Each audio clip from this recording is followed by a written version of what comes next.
cada uno, digamos, como que va liderando una línea y se va trabajando esa parte. Claro. Ya llevo ahí que 2 años y ya sería este el tercero. Y Julián, ¿tú eres de dónde? Yo soy colombiano, soy de Ah, Cali, sí. sino que me fui a México y ya me quedé acá.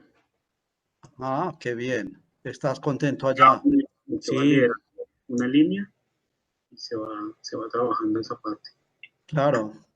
Ya, Yo pienso que ustedes deben de tener más apoyo para investigación allá, por lo menos con equipos y eso tienen más infraestructura que nosotros. sí, eso es cierto. Aquí digamos que el aparato como de ciencia más burocrático está más o menos más organizado y sí hay más investigación, hay becas, hay pues apoyos grandes para proyectos. También se trata de hacer convenios a nivel internacional, entonces digamos que se mueve mucho más, está como más consolidado. Qué bien. Yo soy graduado del doctorado de Univalle, Julián. Ah, pues yo me gradué ahí de la maestría también, el pregrado y la maestría. Yo la maestría sí la hice en Bogotá, en el Instituto de Ciencias Ya, Naturales. sí, se lo Ya conozco. me conecta un ratito, por favor, ya. Listo, Matthews. Ya. Julián, este evento resultó de un convenio interinstitucional que tenemos entre, bueno, Colombia, mediante la Universidad del Quindío, institución en la que yo laboro. Allí soy docente de planta. Yo soy biólogo botánico, entonces Ah, ok. trabajo en las áreas de que tiene que ver con vegetal, a nivel de pregrado, maestría y doctorado. Y también hacen parte del convenio la Universidad de Kian y Alina Freire. Yo no sé si tú la conocías antes. Ella también es botánica y es Mm, representante de esta institución en Ecuador. Alina, cuéntale un poquito a Julián lo que tú haces. Con mucho gusto. A ver, Julián, sí, yo estudié aquí en la pregrado, estudié aquí en el Ecuador y luego hice una maestría en Sao Paulo, en la USP, y otra maestría en Missouri, en San Luis. Y luego trabajé en Estados Unidos por muchos años y luego hice mi PhD y van a ser 6 años que estoy de regreso al Ecuador. Mi área, sí, básicamente es la sistemática de familias de plantas neotropicales. Entonces, más he bien. trabajado en clasificación de especies, descripciones, trabajo más hacia el área taxonómica y sistemática un poco. Y Ok. también trabajé con filogenias y esas cosas, pero no tanto. Ahora estoy trabajando, sí, en la Universidad de Iquia. Esta universidad se ubica en la Amazonía ecuatoriana. Es jovencita, tiene 6 años y medio apenas. Y Ah, sí. sí, sí. Entonces, ahí te mencionaba, está trabajando Mauricio Ortega. Eh, ¿Qué más? No sé, ¿qué más te puedo decir? Sí. Julián, ¿y tú conoces al Quindío o no? Sí, yo estaba ahí trabajando, haciendo trabajo de campo cuando estuve haciendo la maestría, como trabajé también taxonomía y sistemática de lagartijas Ah, en Ya. Anolis, entonces íbamos a muestrear por allá en los bosques. Y qué también bien. estuvimos trabajando con proyectos de, por ejemplo, áreas protegidas, ya estuve haciendo consultoría como en ese lado antes de venirme para acá. Ujú. Entonces ya aquí me vine ya como en el 2011, ya llevo casi 10 años acá. Acá Qué Wow. vine a hacer bien. el doctorado y ya me quedé. Y por Sí. ahí en el área en que usted trabaja, ¿hay por acá colombianos o no allá? Sí, acá de hecho tengo un estudiante ahorita de maestría de la egresado de la Universidad de Antioquia y hay muchos estudiantes que están en el Instituto de Ecología, que es en Jalapa. Sí, Eso sí, allá es casi como la segunda Colombia. sí, allá deben haber varios del Quindío. Sí, sí conozco varios que se fueron a hacer allá y que sobre todo entomólogos, los que más Ajá. reconozco que han estado allá trabajando, o haciendo pues el posgrado. Y como ahí conozco a varios de los investigadores, pues ahí ahí me dicen, tengo estudiantes colombianos, entonces ya me los presentan. Entonces, sí es, acá son muchos colombianos. De hecho, donde yo estoy, hay muchos químicos que son egresados de Univalle. Ellos trabajan con la parte de contaminación atmosférica y todo eso. Entonces, pues ahí está como el grupo colombiano ahí representando. Ok. Bueno, son las 4:06. Tenemos solo 7 participantes. Tamara, ¿quieres preguntarle algo a Julián Velasco, nuestro invitado de hoy?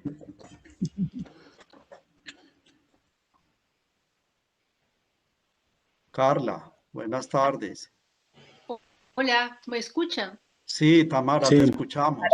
Hola, ¿Dónde buenas estás? tardes. ¿De Todavía dónde no estás tengo conectada? preguntas porque me acabo de conectar, así que, bueno, un gusto saludarles y aquí estamos para continuar. Tamara, ¿tú dónde estás?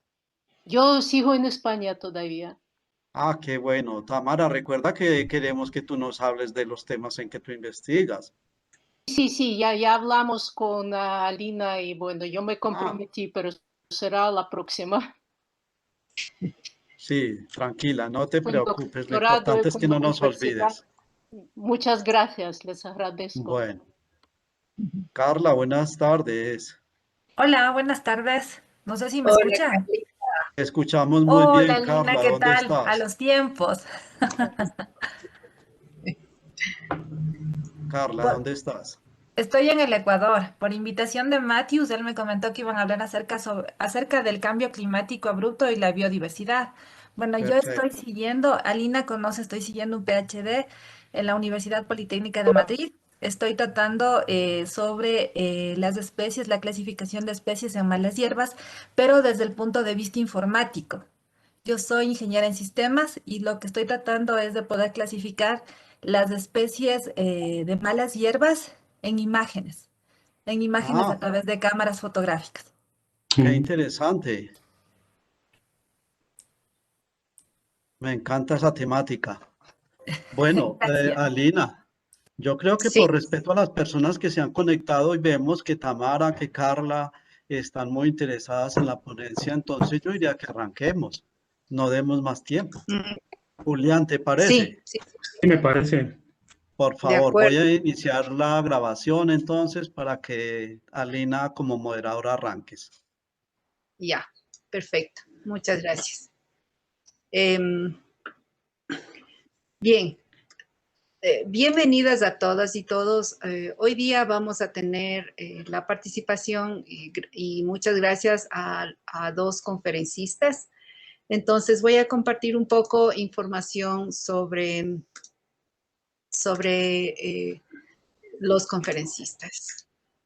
Tengo acá una pequeña presentación, entonces vamos a ver. Ya, voy a presentarla. Si le ven a la pantalla, por favor. Alina, aún no la estamos viendo. Y ahora sí, A perfecto. ver, ya, muy bien. Como cada 15 días tenemos como parte del Seminario Internacional de Intercambio Científico dos presentaciones. Van a consistir en 30 minutos de conferencia y luego tendremos un conversatorio de 30 minutos aproximadamente. Entonces, vamos a tener dos conferencias. La primera del doctor Julián Andrés Velasco Vinasco de México. Su tema va a ser el cambio climático abrupto e impactos en dimensiones de la diversidad, de la biodiversidad. Y el segundo tema va a ser dictado por la magistra Karina Paola Marinho Quevedo, quien hablará sobre la determinación de los hábitos alimentarios en parroquias del Cantón Latacunga, provincia de Cotopaxi. Vamos a ver cómo va. Ya. Entonces, vamos a comenzar con una pequeña biografía del doctor Velasco Vinasco. El doctor Vinasco es investigador asociado nivel C del Centro de Ciencias de la Atmósfera de la Universidad Nacional Autónoma de México, en la Ciudad de México. Tiene una maestría en Ciencias Biológicas y un doctorado en Ciencias de la Universidad Autónoma de México. Su investigación científica y productividad incluye 36 artículos científicos, 6 capítulos de libro y 7 libros publicados hasta el momento. Y como mencionaba, el título de la conferencia es El cambio climático abrupto e impactos en dimensiones de la biodiversidad. Representa al Centro de Ciencias de la Atmósfera en la Universidad Autónoma de México. Está aquí su correo, javelasco@atmosfera.unam.mx. Entonces, bienvenido, doctor Velasco. Bienvenido, Julián, ¿te parece? Julián, ¿te parece bien? Sí. Y voy a dejar Sí, me parece compartir bien. la pantalla. Gracias. Muchas gracias, Alina. Muchas gracias por la invitación a participar en este evento. Les voy a hablar un poco de las investigaciones que llevamos a cabo. Una ya ha sido publicada y otras están en proceso de ser sometidas. Voy a empezar hablando un poco de déficit de información biológica, y uno de los primeros de las preguntas como más que nos hemos hecho durante mucho tiempo los biólogos es cuántas especies existen en la Tierra y en el océano. Esa es como la pregunta que ha intentado resolverse desde hace casi un montón de tiempo. Y digamos, aquí unos autores en el 2011 hacen una propuesta bien interesante con base en las curvas de acumulación por las diferentes jerarquías taxonómicas, y ellos estiman más o menos entre alrededor de 8.7 millones de especies, de las cuales 2.2 podrían estar en ambientes marinos y las otras en ambientes terrestres. Entonces, digamos que esto como que le pone ya unos números más precisos digamos, bueno, este es el número de especies que podrían existir, y de las cuales pues hay descritas como el 15 o 20% no más. Entonces, bueno, ese es como el primer déficit de información. También tenemos otros déficits que hablan, por ejemplo, de cuáles especies nos faltan por tener mapas de distribución, que son muy importantes para, por ejemplo, generar estos gradientes de diversidad y generar información respecto a impactos de cambio climático, por ejemplo. ¿Cuántas especies también nos faltan por incluir en filogenias?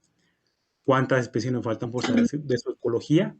Y particularmente también habrá un déficit nuevo o relativamente nuevo en cuanto a cuánta información nos falta en cambio climático.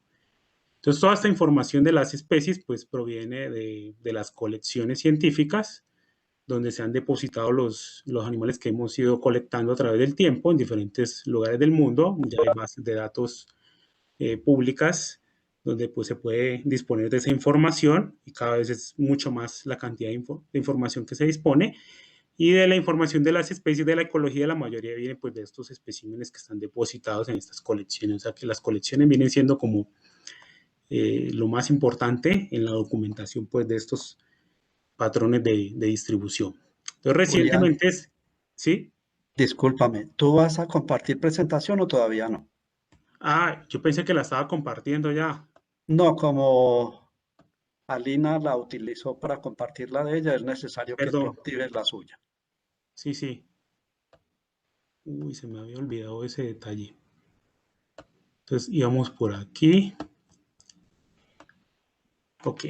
Listo. Entonces, como les decía, sí, esos déficits de información biológica, cuántas especies existen en la Tierra y en el océano, y estos autores, Mora y colaboradores, pues habían propuesto con base en estas curvas de acumulación a través de la jerarquía lineana, cuánto faltaba por descubrir en términos de especies. Estos déficits se suman a otros déficits que les mencionaba, los de los mapas de distribución geográfica, cuántas especies nos falta por incluir en filogenias, y pues la parte de su ecología, y también el déficit de información en cuanto a cómo las especies han respondido al cambio climático. Entonces, recapitulando un poco, pues estas informaciones vienen de especímenes que están depositados en colecciones científicas. O sea, estas colecciones son claves para este tipo de cosas. Son los testimonios pues directos de esa información que tenemos virtualmente, y pues de ahí se saca la información de tamaños corporales y un montón de otra información. Recientemente, hace un par de semanas o la semana pasada, salió un artículo reciente donde mostraban dónde cuáles eran los grupos donde se podían descubrir más especies. Se encuentran que los reptiles y los anfibios son como los grupos donde se podría encontrar nuevas especies y muestran pues un mapa también donde podrían estar estos valores o estas proporciones más altas, y los trópicos es la región donde nos falta mucho más para descubrir estas especies. Entonces, con esta información se construye algo que se llama los gradientes latitudinales de diversidad.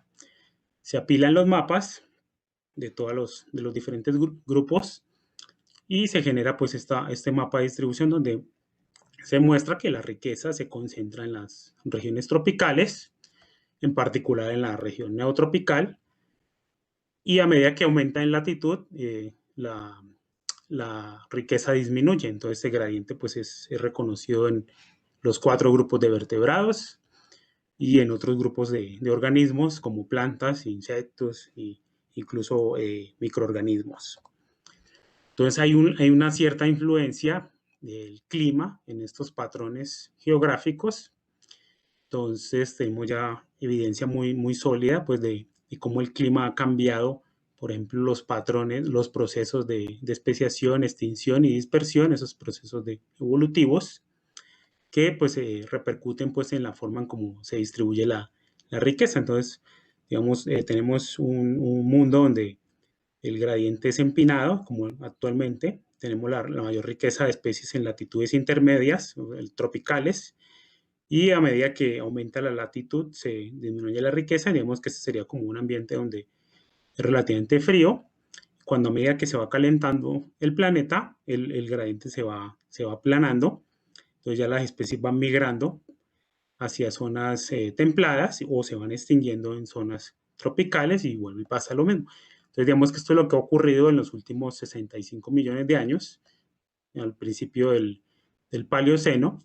Pues los trópicos ocupaban casi toda la parte, todo el planeta, y a medida que se va cayendo la temperatura, se va disminuyendo la temperatura, la concentración de especies se restringe pues solo a las zonas tropicales. Y a medida que vuelve y otra vez empieza a aumentar por cambio climático antrópico, pues ya se están viendo, por ejemplo, patrones de migración de especies hacia zonas más altas en latitud. Entonces ya, por ejemplo, con datos paleoclimatológicos y datos de simulaciones, pues se ha encontrado pues, que el clima es un factor, un control muy fuerte en esos patrones geográficos. Y alguna cosa que se ha ignorado en la mayoría de estudios de impacto climático, pues es el legado de ese clima del pasado y esos procesos evolutivos. Entonces nosotros hemos empezado como a tratar de incorporar esto en nuestras explicaciones de por qué ocurren ciertos cambios pues, en los patrones de riqueza de los diferentes grupos. También tenemos, como les mencionaba, el déficit de información de impactos de cambio climático. Algunas preguntas ya se han ido más o menos resolviendo, donde ha cambiado más el clima en el último siglo a partir de la disponibilidad de datos, por ejemplo, de estaciones climatológicas desde hace un siglo. Entonces ya hay una información más completa, no tanto en cuanto a las especies que se han evaluado, cuáles de esas especies tienen información de cómo han respondido al cambio que se ha observado en el último siglo, y donde se concentra esa mayor información, pues nos da un indicio de hacia dónde está invertido pues como el mayor esfuerzo en investigación en este aspecto.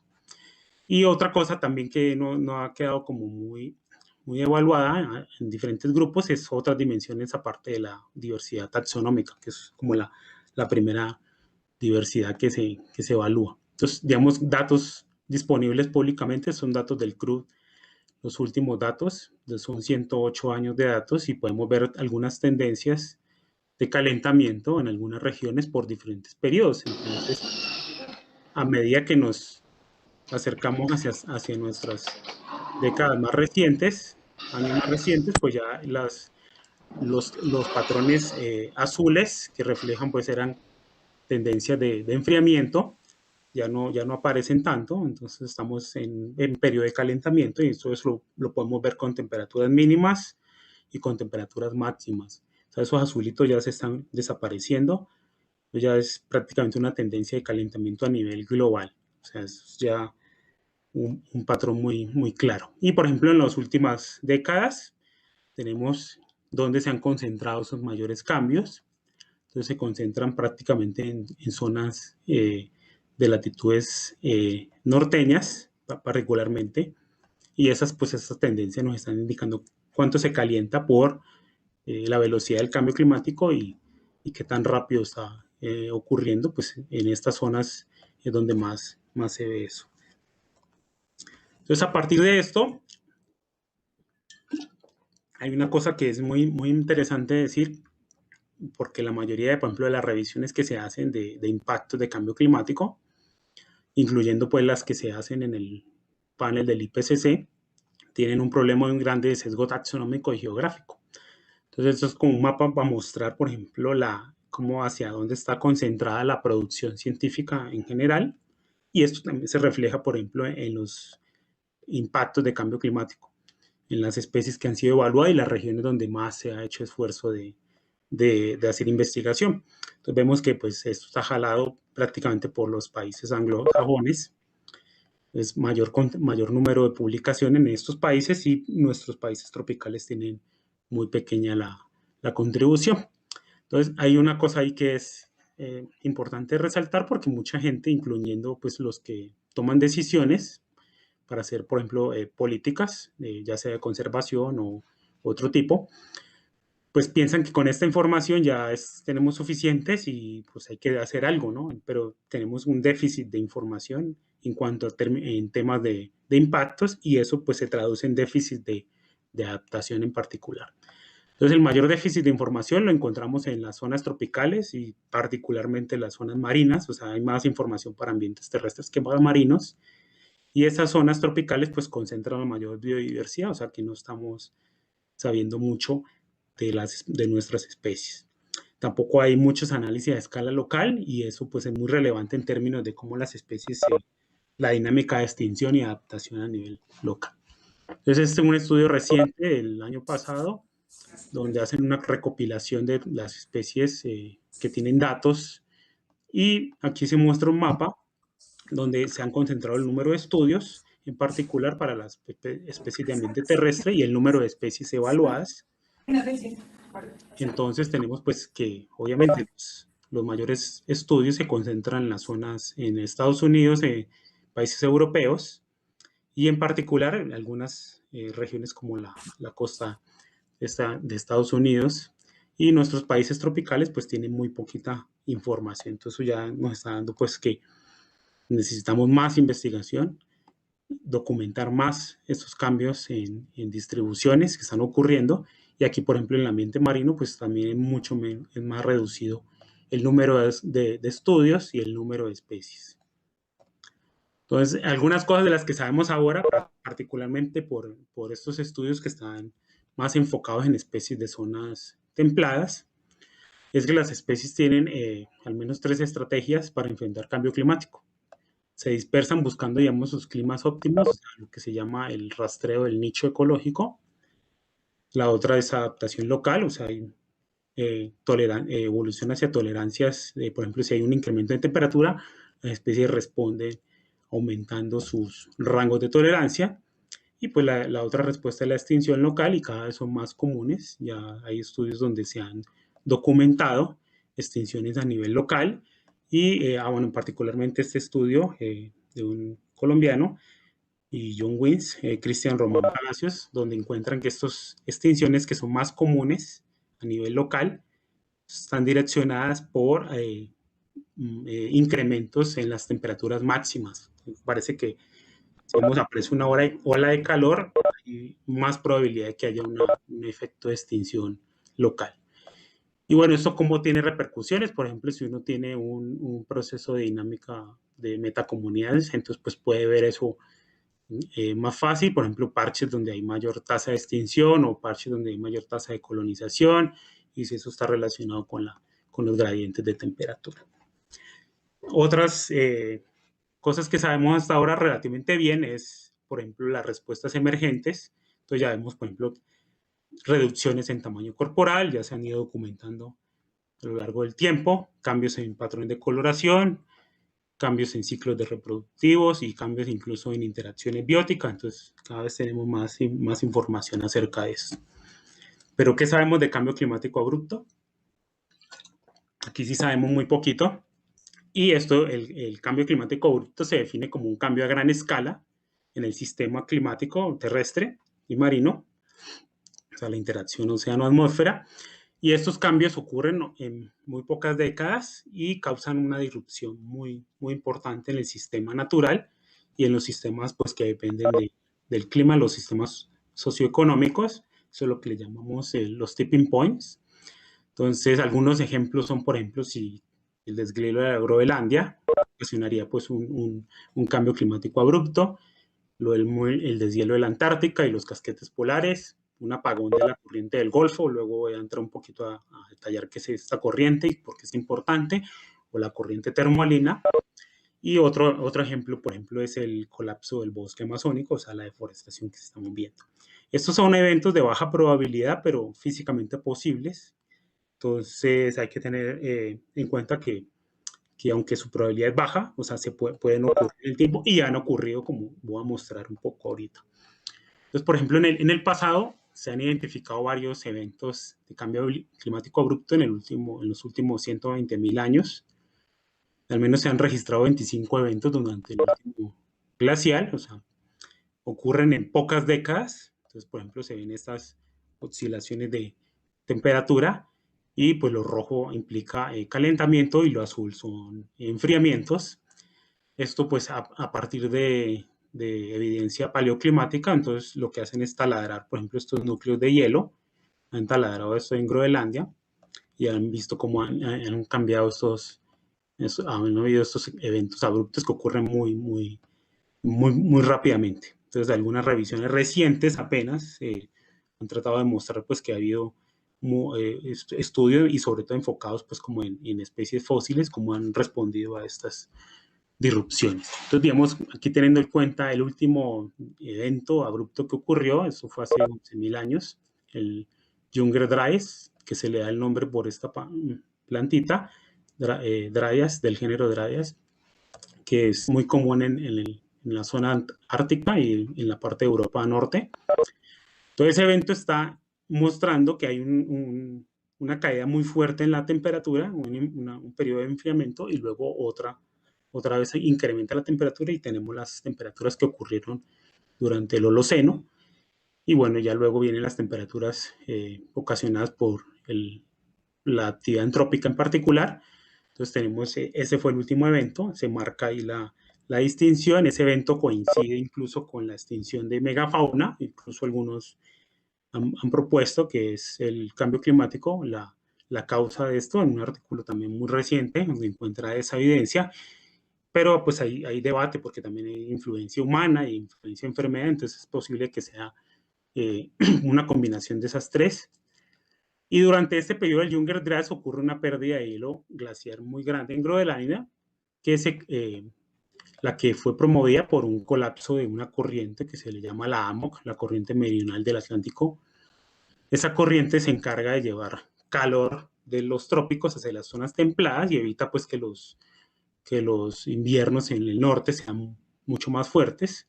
Entonces hay evidencia más fuerte pues que esta caída abrupta de temperatura fue por ese colapso de la AMO. Entonces, evidencia de esos de hielos, pues recientemente se ha documentado bastante sobre cómo han ido ocurriendo esos derretimientos en la Groenlandia, en la Antártica también, y cómo eso podría estar afectando pues el clima en el globo, en todo el planeta. Y recientemente esa corriente que les menciono, de la AMOC, ha encontrado evidencia que se ha debilitado en los últimos 1000 años. También hay evidencia, por ejemplo, de la pérdida de bosque en el Amazonas, entonces pues ya tenemos como una serie de evidencias de que esos tipping points podrían estar ocurriendo más rápido de lo que pensamos. Los escenarios convencionales o pasados de cambio climático no recuperaban esos apagones de esa corriente, de la fuerza de esa corriente. Entonces, pues los escenarios nuevos, CEMIP 6, aparentemente predicen mejor ese apagón de la AMOC Entonces, digamos que de alguna forma ya están incluyendo pues esas dinámicas de deshielo glaciar, entonces están, digamos, incorporando mejor la información. Pero aún así, estos colapsos de la AMO no se logran con suficiente fuerza, entonces se utilizan, por ejemplo, una serie de experimentos que se llaman experimentos de manguera, donde se le agrega agua al océano, una cantidad impresionante de agua, 31.000 kilómetros cúbicos por año durante 100 años. Y, por ejemplo, aquí para generar un colapso de la AMO se le agrega agua en esta parte que se llama el giro polar. Entonces se le agrega esa cantidad de agua y se ve cómo responde la corriente, la AMO, que el porcentaje de disminución empieza. Entonces aquí tenemos, por ejemplo, un escenario de control, un escenario de altas emisiones, no recupera un apagón así fuerte, pero cuando se le agrega el agua, pues ya se reduce mucho su fuerza. Entonces, para nuestras investigaciones utilizamos 4 experimentos de descarga de agua masiva. Entonces, algunos con menor cantidad de agua, otros con mayor cantidad. El más azul clarito es de mayor cantidad de agua y pues se encuentra un apagón hasta el 100% de la corriente. Entonces, agarramos unos periodos de referencia para ver qué pasa con el clima.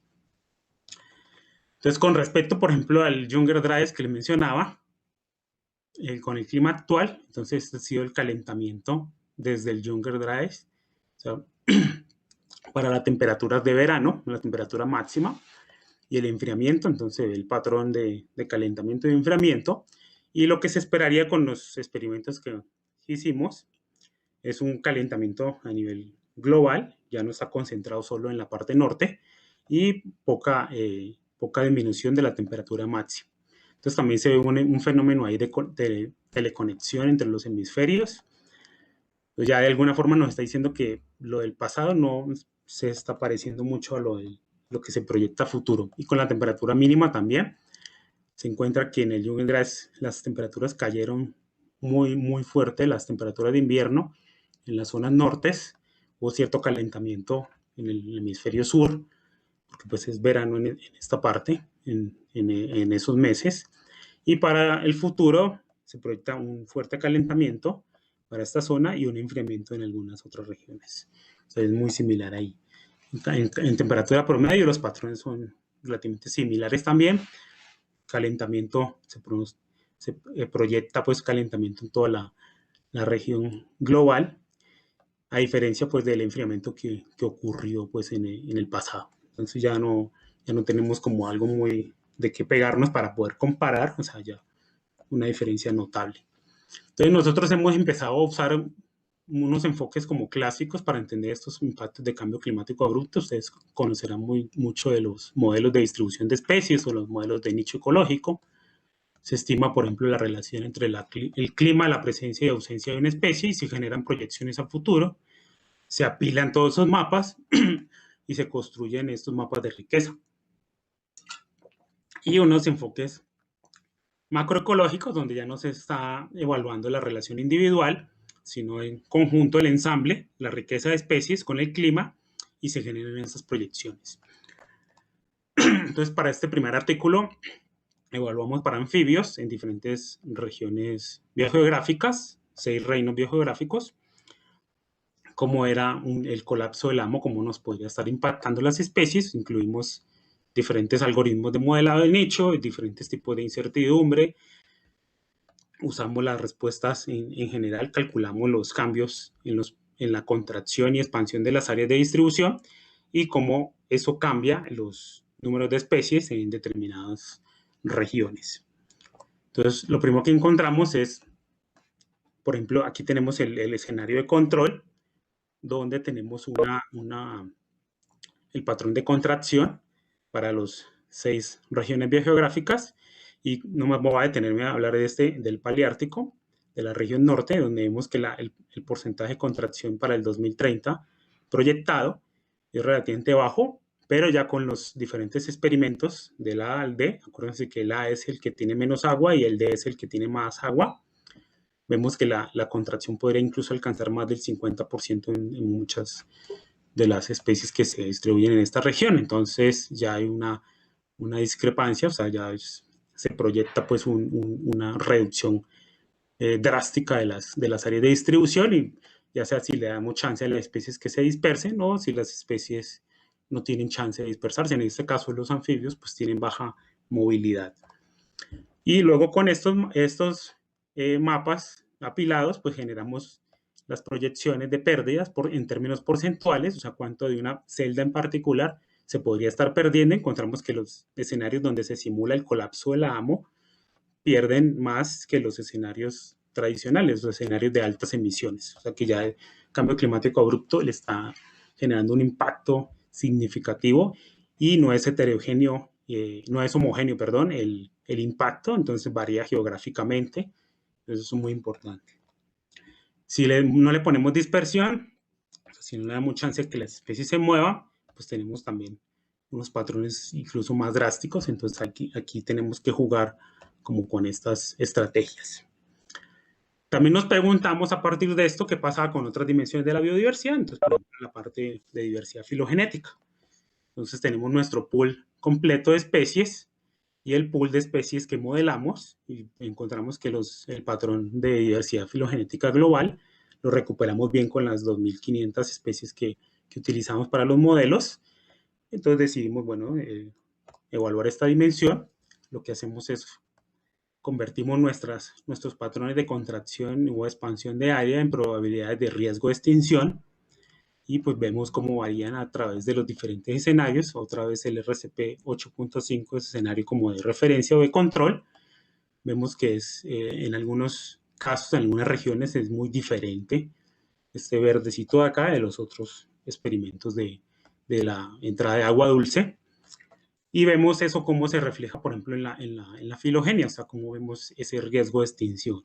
Entonces, por ejemplo, en el caso del escenario de RCP 8.5, donde 1 es que se extingue por completo y 0 es donde no pasa nada. Aquí tengo más el ejemplo con las salamandras, ciclado aquí. Vemos que para este escenario, pues casi todo es azul, ¿no? O sea, hay muy bajas probabilidades de extinción. Y ya con los escenarios de simulación del colapso de la AMO, pues aumentan esas probabilidades. Entonces, queremos ver, por ejemplo, cuál es la intensidad y selectividad de extinción bajo estos escenarios, o sea, cómo estaría perdiéndose la biodiversidad, qué tan selectivo es este fenómeno. Entonces, lo primero que hacemos es calcular la señal filogenética.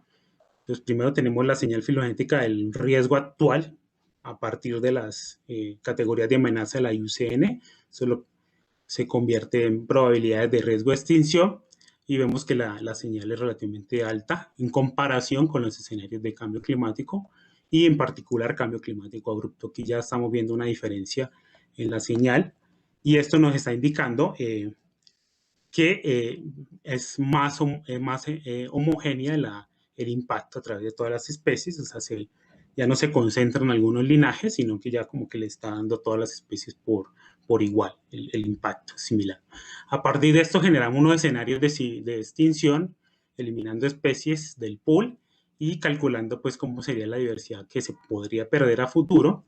Entonces tenemos nuestros escenarios no aleatorios, o escenarios con las tendencias actuales, la IUCN, los escenarios de extinción por cambio climático y el cambio climático abrupto con nuestros experimentos, y unos escenarios de extinción que le ponemos en modelo Thanos, haciendo referencia a la serie, porque todas las especies tendrían la misma probabilidad de extinguirse, entonces se generan de forma aleatoria. Aquí tenemos una gráfica mostrando el porcentaje de especies que se eliminarían del pool completo en cada uno de estos escenarios. Entonces, por cambio climático abrupto serían casi del 50%, y bueno, los diferentes escenarios con diferentes niveles que van de entre el 20 hasta el casi 55% de las especies presentes. Entonces, ¿cómo serían estas pérdidas proyectadas en términos de número de millones de años acumulados por celda, por ejemplo? Pues tenemos los escenarios de la IUCN, uno relativamente optimista, uno intermedio y uno muy pesimista, y los escenarios por cambio climático y por cambio climático abrupto serían estos de acá. Ya vemos unas diferencias notables. La mayor concentración de pérdidas estaría pues en las regiones tropicales, algunas partes de las regiones templadas también. Y si eso lo cambiamos como en términos porcentuales, o sea, cuánto de la celda en particular se estaría perdiendo, pues las regiones tropicales tendrían pérdidas acumuladas hasta el 100%. Estaremos perdiendo una gran cantidad de diversidad por estos eventos de cambio climático abrupto, y en los escenarios tendenciales actuales no se estaría viendo estos niveles pues geográficos de extinción tan fuertes. Y aquí, comparando ya con los escenarios de extinción aleatorios, vemos si hay diferencias. O sea, no es tampoco un evento donde se estén eliminando especies de forma aleatoria. Hay probablemente unos rasgos involucrados en que algunas especies puedan estar aguantando el impacto y otras no, como ocurre pues con los escenarios de la IUCN. O sea, que esto nos está dando un indicio pues que no se comporta exactamente como si fuera una extinción al azar, que va a borrar las especies con la misma probabilidad. Con los modelos macroecológicos intentamos ver si, por ejemplo, tiene sentido estas pérdidas proyectadas con los modelos de nicho, y aquí nos valemos, por ejemplo, de toda la teoría que hemos ya, construido alrededor pues de cuáles son los factores que están direccionando la diversidad de especies. Entonces tenemos factores históricos y factores actuales, entonces una combinación de ambos. Esto es a partir de un artículo también que se publicó el año pasado, este año salió, perdón, y donde evaluamos, por ejemplo, cuáles son los determinantes de la riqueza de especies en zonas montañosas. Entonces utilizamos la parte evolutiva, la parte topográfica, el área y el clima.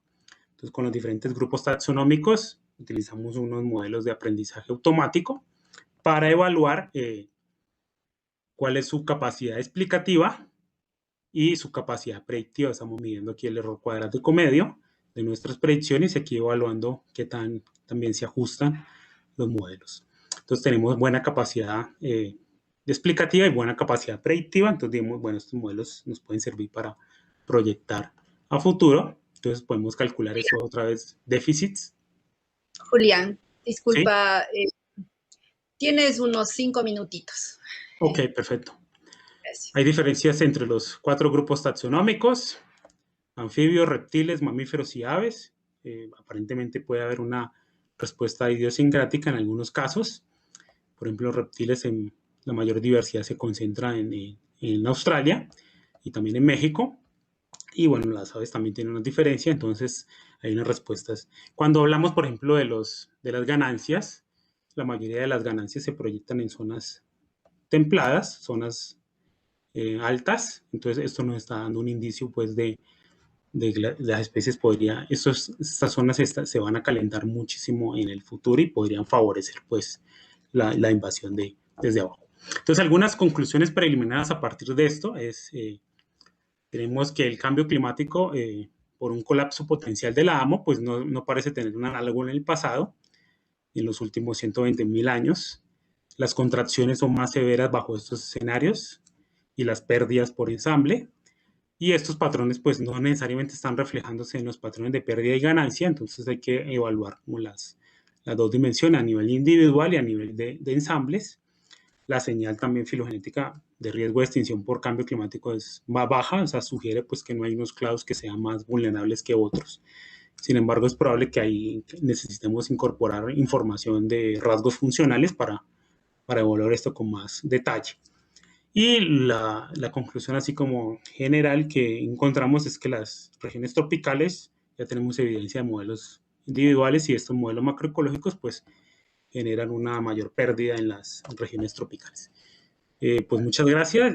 Nuestro equipo de trabajo, pues como les mencionaba, es un equipo multidisciplinario y pues les dejo mi contacto por si tienen alguna pregunta y pasamos a las preguntas del público. Muchísimas gracias, estimado Julián. Súper interesante y bueno, a veces tal vez soy un poco pesimista de cómo estamos y a dónde vamos. Pero bueno, hay que seguir avanzando. Tenemos aquí algunos comentarios, ideas. Entonces, bueno, justamente cuando tú indicabas la biodiversidad de animales, coincide mucho con la biodiversidad de plantas en los hotspots, ¿no es cierto? Uno de esos tropicales.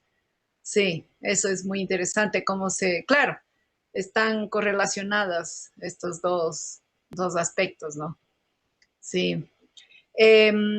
Carlos desea preguntar si es que hay modelos que indiquen hasta cuándo se podría extender el calentamiento climático que se viene observando. Bueno, estos modelos son proyecciones con base en escenarios idealizados de cómo sería la trayectoria del planeta en términos de emisiones. Por ejemplo, los del CIMIP 5, que solo son con los RCPs, o sea, son trayectorias de concentración de emisiones a futuro. Entonces, digamos que son como una gama amplia. La física que se utiliza estos modelos, pues es obtenida a partir de lo que han trabajado en los últimos 100 años los climatólogos, de lo que se sabe pues de cómo funciona el clima. Entonces, digamos que estas proyecciones, algunos escenarios las tiran hasta 300 años, o sea, pero prácticamente todas son proyecciones donde se va a ver calentamiento en promedio global, o sea, entre 2 y 6 grados. Esa es como la tendencia. Los nuevos escenarios incorporan, por ejemplo, trayectorias socioeconómicas, entonces ver cómo, por ejemplo, los países responden.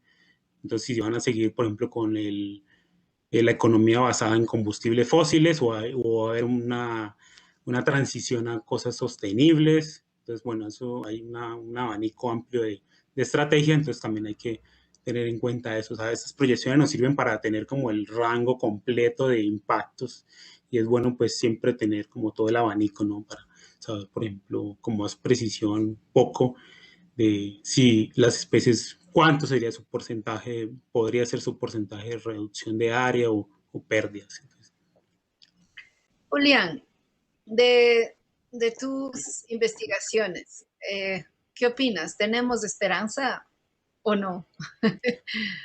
pues, o sea, yo tiendo a ser un poco pesimista en cuanto en términos de cómo la sociedad se va a comportar, sobre todo después de ver cómo nos estamos comportando incluso con la pandemia, no más como el tema de vacunación, o sea, no está como muy claro la cooperación ahí. Entonces, no creo que esto sea como, vamos a ver escenarios, no sé si muy drásticos o no, pero sí va a haber un cambio fuerte. Lo que no sabemos exactamente cómo nos va a impactar. Entonces, yo creo que ahí es donde sí tenemos que trabajar más en documentar esto, pues, como en diferentes grupos o con diferentes aproximaciones. Entonces, por ejemplo, ya estudios a nivel detallado, fisiología, cosas así. Tenemos un déficit de información muy fuerte, entonces, digamos que como que conclusiones así no se pueden sacar de ahora mucho, pero pues o sea, en términos personales, creo que si logramos tener buena información, podemos al menos saber exactamente cómo nos va a impactar. Y eso sí, y es muy importante eso. Gracias. Carlos pregunta que ¿en dónde se espera que el efecto del cambio climático sea mayor? ¿En el mar o en la zona terrestre? Bueno, lo que se ha encontrado es que las especies en zonas marinas han podido rastrear más fácil sus preferencias térmicas. Y esto se debe pues que no hay barreras. Entonces, se espera pues que en las zonas terrestres sea mayor el impacto por ya la fragmentación del hábitat. Eso ya le pone una condicionante muy fuerte. Las especies no van a tener la misma capacidad de dispersión que tuvieron, por ejemplo, en el pasado con estos otros cambios climáticos. Entonces, ya de entrada estamos viendo otras respuestas muy distintas. Y sí, la parte terrestre es la que va a tener más impactos. Bueno, yo misma te había preguntado, tú nos indicabas de estos modelos de nicho ecológico de África. ¿Tenemos similares para el Nuevo Mundo o solo tú presentaste de África, pero has hecho de todo el planeta? Ahí hicimos de los reinos biogeográficos, neotrópico, afrotrópicos, zona paleártica, Indomalaya, Australia. Tenemos de diferentes regiones. Ahí solo mostré el mapa como ejemplo de cómo era la proyección, pero sí son 2.500 especies que están distribuidas alrededor del mundo. Sí, es como un poco como irónico porque los países que son más ricos, que somos más ricos de biodiversidad, de lo que yo pude ver en tu charla, vamos a ser los más afectados en la pérdida de la misma. Exactamente, sí. Y ahí es, algunos estudios que se han encontrado es justo eso, o sea, que las tolerancias térmicas en las especies tropicales son más estrechitas, o sea, no tienen tanto rango de tolerancia como especies de zonas templadas. Entonces, eso ya, pues, ya impone una limitante muy fuerte. Claro, claro, claro. Bueno, al resto de participantes están bienvenidas y bienvenidos a hacer preguntas, ¿no es cierto?, con respecto a este interesante tema. También nuevamente quisiera invitarle a Carlos, que es miembro del comité organizador también. Si Carlos, tú desearías hacer la pregunta, Carlos, de la Universidad del Quindío, y que juntamente con ICIAM y con la Universidad Técnica de Cotopaxi estamos organizando esta serie de conferencias. Carlos. Alina, muchas gracias. A todas las personas que nos acompañan hoy, muchas gracias por su presencia. Igualmente, Julián. Julián, qué temática tan interesante la que tú estás desarrollando. Y pues bueno, queda uno impactado, sobre todo porque si lo que pasó en el pasado, valga la redundancia, no nos sirve como de modelo, de expectativa para lo que puede pasar, entonces, ¿qué podría pasar? Sí, ahí es importante aclarar que, digamos, estos son, como les mencionaba, eventos como con baja probabilidad de ocurrencia, pero, digamos, físicamente han ocurrido y físicamente se pueden dar.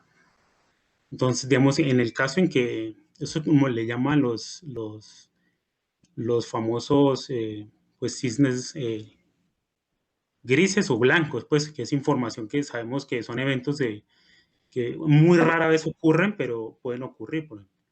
Entonces, digamos, hay que como separar un poco esto de los otros como cambio climático estándar, que pues con ese es más probable que ocurran estos eventos. Y con ese también hay muchos vacíos de información, entonces hay que tener como claro esto también.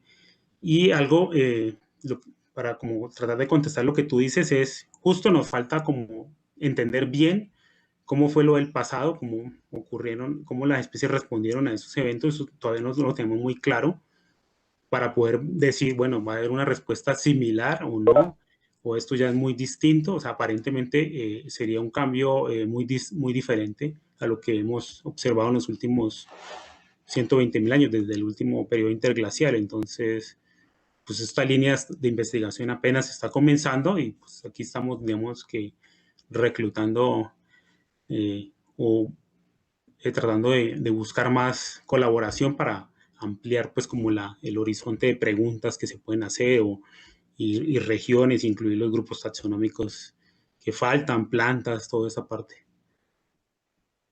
Bueno, yo tengo muchas preguntas, pero vamos a darle la oportunidad a alguno de los que están conectados si quieren hacer una pregunta verbal a Julián. ¿Alguien desea intervenir?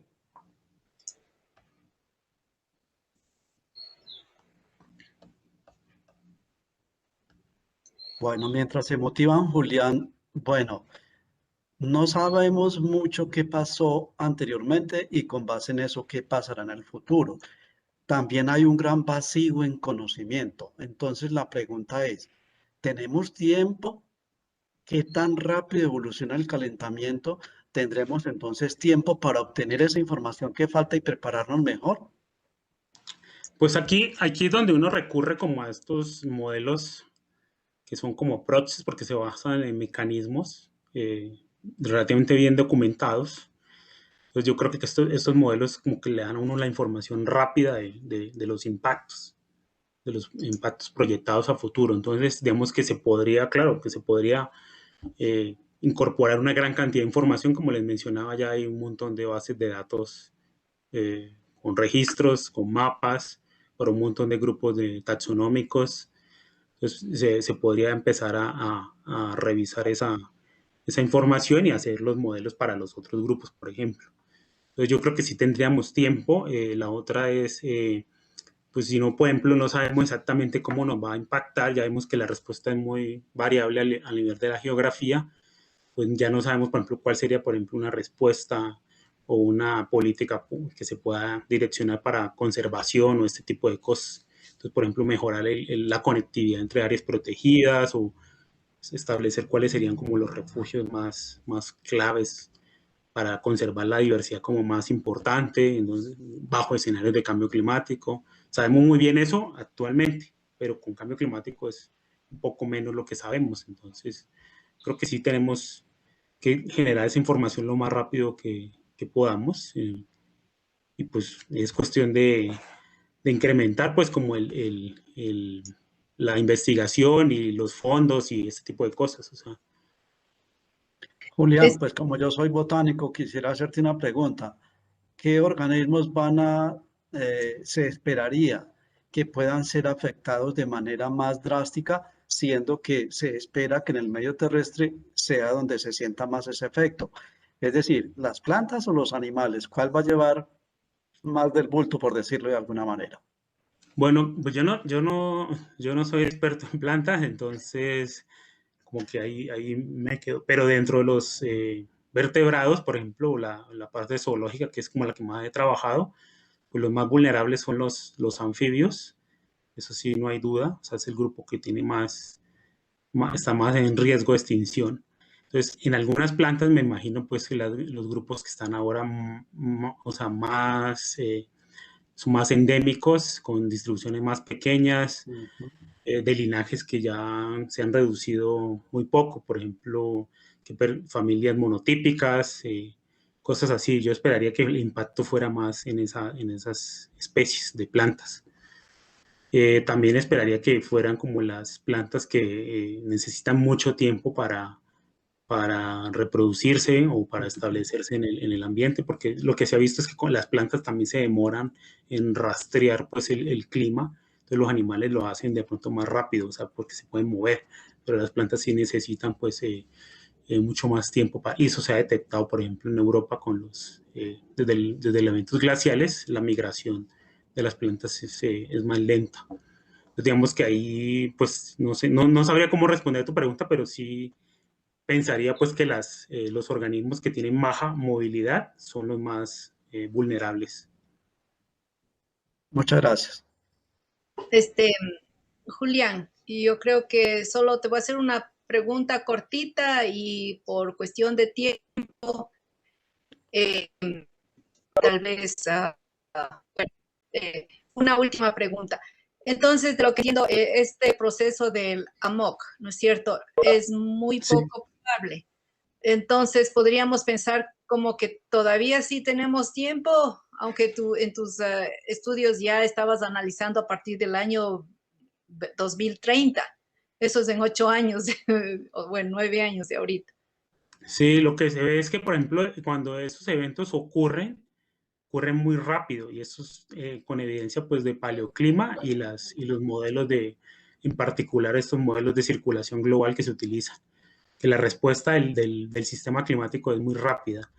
Entonces, sí hay tiempo porque, por ejemplo, a principios de los 90, el acuerdo de Montreal, que es relativamente común entre todos, que fue para reducir estos gases, en evitarle el agujero de la capa de ozono, ese evento, esa política global, impactó en reducir la tasa de calentamiento en los 90, que algunos escépticos tomaban como evidencia que el clima no estaba no había cambio climático, pero sí se puede asociar que esa reducción de temperatura obedece a eso, o sea que sí puede haber política de acción climática que contribuya a reducir la tasa de calentamiento, eso sí se puede hacer.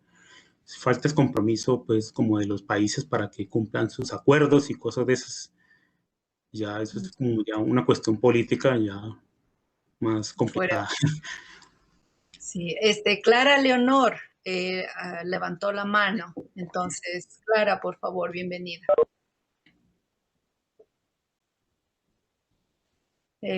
No sé qué pasó. O puede ser que ella hizo la pregunta en YouTube. Matthews. No. Bien. Bueno, No hay preguntas en YouTube, Aline. ya. Si Clara quiere hablar, no es sino que active el micrófono.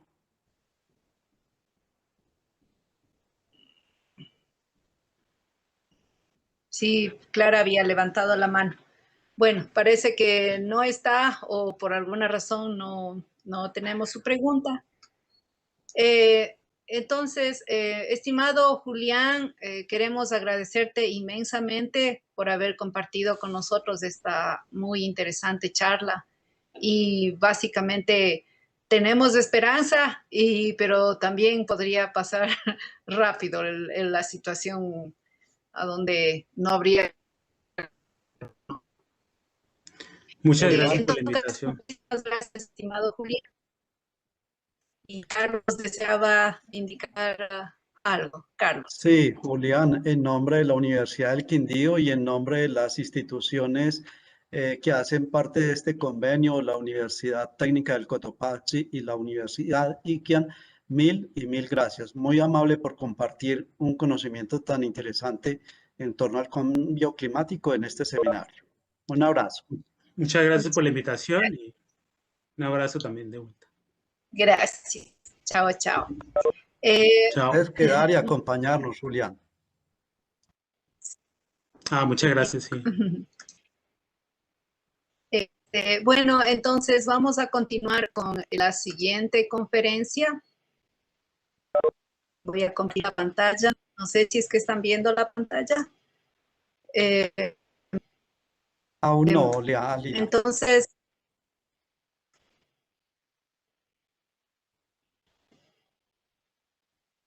¿ya pueden ver la Lina, ya. pantalla? Sí, ok. Ya.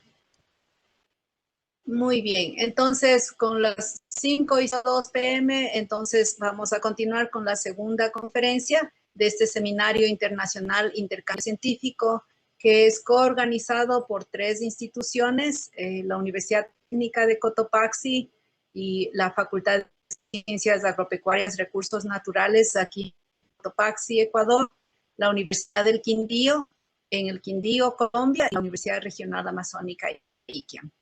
Continuamos entonces con la magíster Karina Marín, quien es docente e investigador de la Universidad Técnica de Cotopaxi. Es magíster en gestión de proyectos socioproductivos de la Universidad Tecnológica Indoamérica. Es docente titular de la carrera de Ingeniería Agronómica.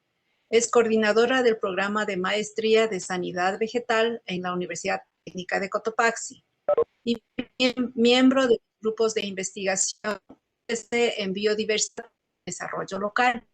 Y está participando en los proyectos de investigación, fortalecimiento de capacidades de empoderamiento de una comunidad rural en el cantón Latacunga, efecto de la deforestación entomofáunica, estudio de plagas de importancia económica, en el caso de la mosca de la fruta, y evaluación de 7 pastos y 3 mezclas forrajeras en la provincia de Cotopaxi. La magíster Karina va a presentar la conferencia sobre la determinación de los hábitos alimentarios en parroquias urbanas del cantón Latacunga, en la provincia de Cotopaxi. Su correo electrónico karinamarin@utc.edu.es. Entonces, paro de compartir y desearía darle la muy cordial bienvenida a Karina. Muy buenas tardes. Voy a compartir la pantalla ya.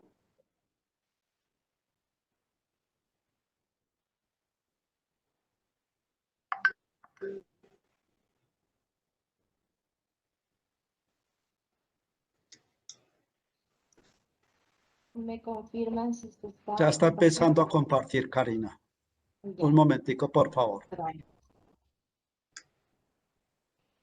Listo, por favor, ponla en modo presentación. Ya.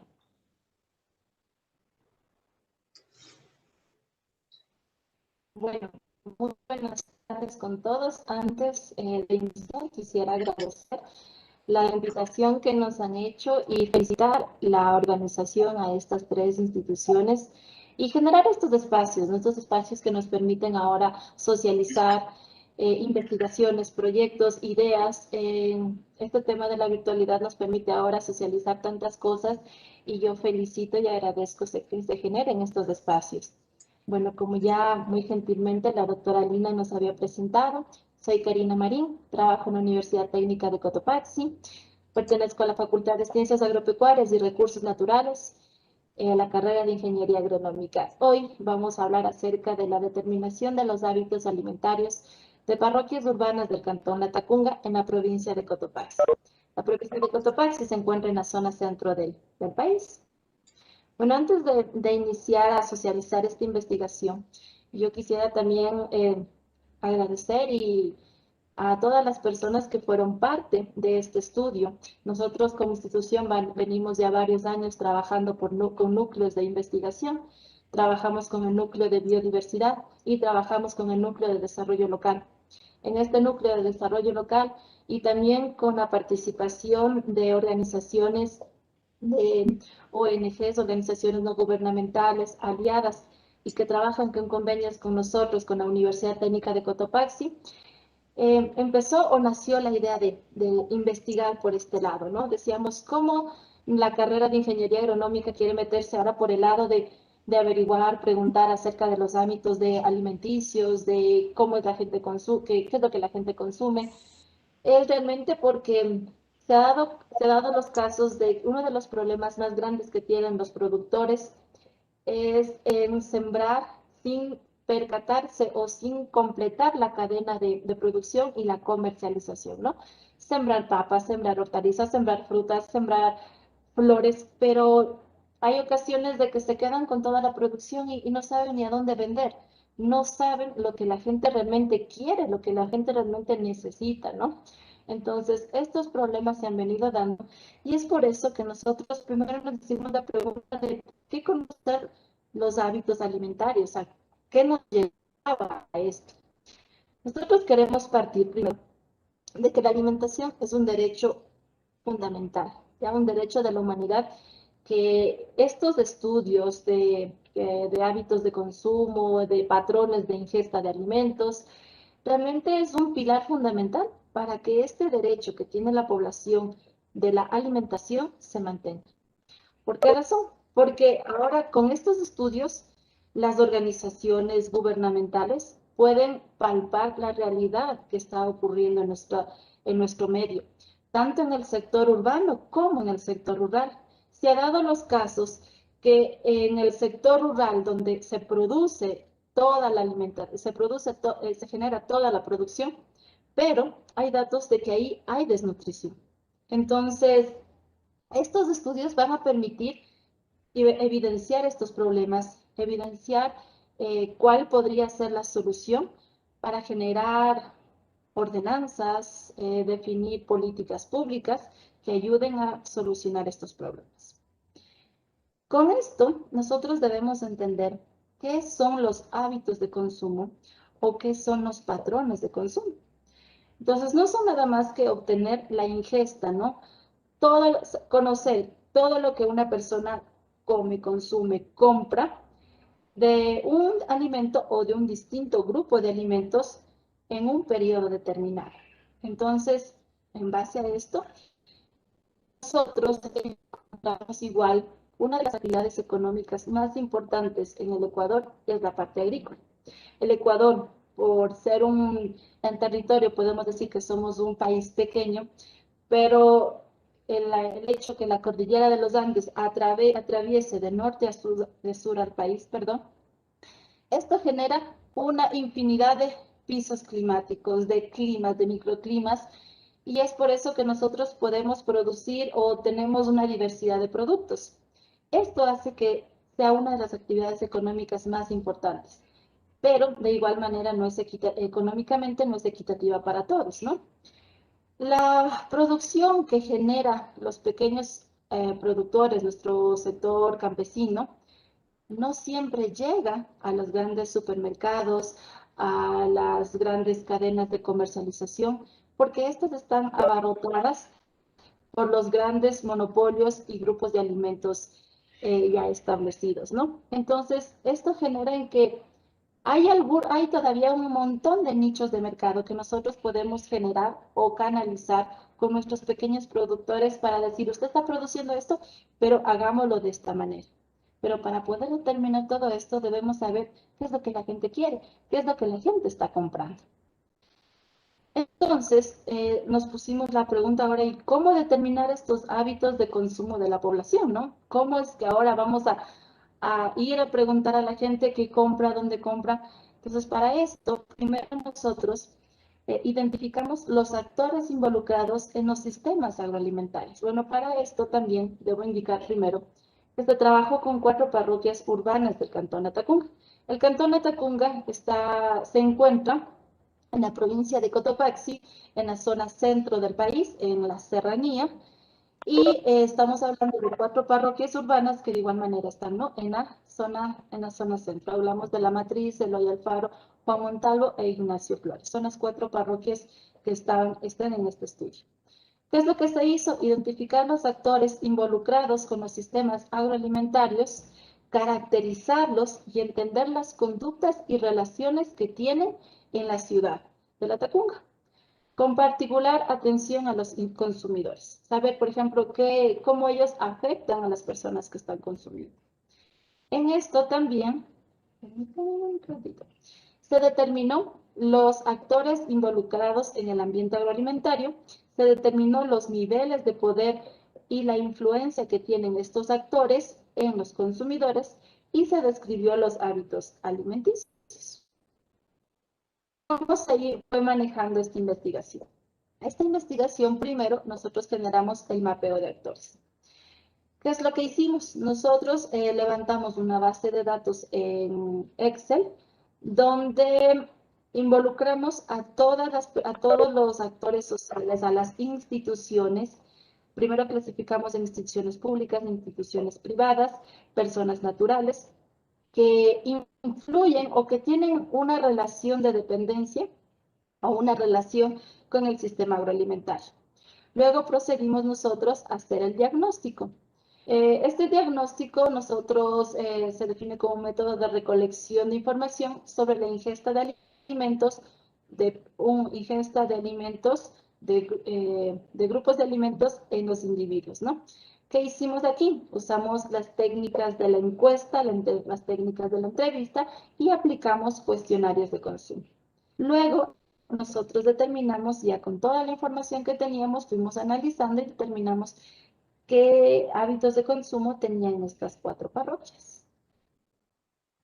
Un poco en lo que tendría que ver ya los resultados, nos encontramos nosotros que para poder determinar los actores sociales y los niveles de poder, al nosotros poder mapear, ¿no?, las 4 parroquias urbanas, cada parroquia se determinó cuántos barrios tenía y en cada barrio se iba analizando qué actores sociales existían. Entonces fuimos viendo que encontramos actores públicos, actores privados, ONGs y organizaciones sociales. En los actores públicos que encontramos fueron tomados en cuenta el municipio. El municipio es como la parte de la gobernancia del cantón, el Ministerio de Agricultura, la Secretaría del Agua, Agrocalidad, que se encarga de ver toda la organización, regular la parte fitosanitaria, centros médicos, universidades, colegios, escuelas. En estos actores públicos, ¿qué es lo que se realizó? Se realizó entrevistas, ¿no?, más o menos cómo ellos estaban relacionados con el sistema agroalimentario, para nosotros poder definir si es que la influencia que ellos generaban en los consumidores era alta, media o baja. En eso encontramos nosotros que en lo que es la Secretaría del Agua tenía una influencia alta, los centros médicos, una influencia media encontramos a las universidades, a los municipios, y con una influencia baja al Ministerio de Agricultura, Agrocalidad, colegios y escuelas.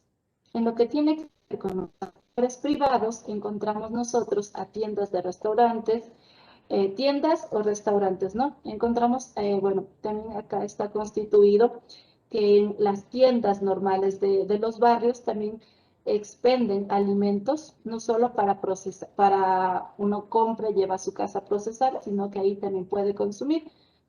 Tenemos también los restaurantes, las tiendas agroecológicas y los supermercados, encontrando que en los actores quien ejerce mayor nivel de poder en los consumidores eran los supermercados. En actores sociales encontramos también a las ONGs. Aquí en Latacunga, aquí en la provincia de Cotopaxi, en Ecuador, están presentes Heifer, FEP y SwissAID. En estos encontramos nosotros que el FEP es una de las ONGs que ejerce mayor influencia de poder en los consumidores. También se analizó las organizaciones sociales. Encontramos nosotros federaciones de barrios, cooperativas de taxis, cooperativas de buses, pero se determinó que ellos no ejercen un nivel de poder al momento o influyen en los consumidores.